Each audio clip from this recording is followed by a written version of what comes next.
In today's video, I'll show you how to create a sticker on TikTok and where to find it later. Let's go. First, open and find any TikTok video you like.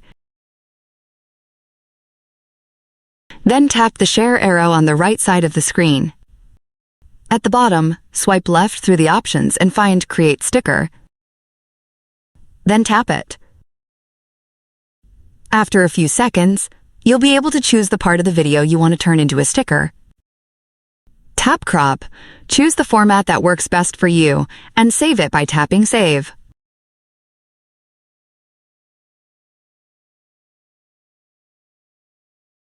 Then tap Next in the top right corner. If you want your sticker to stay private, turn off the option Make Public. Finally, tap the Create Sticker button at the bottom of the screen.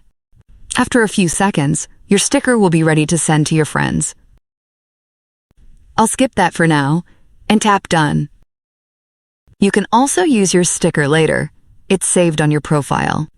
Go to your profile, tap the sticker icon, and it will be there. This option isn't available for every video because some creators don't allow sticker creation. If you don't see Create Sticker, just try a different video. Thanks for watching. For more tips and tricks, follow the channel.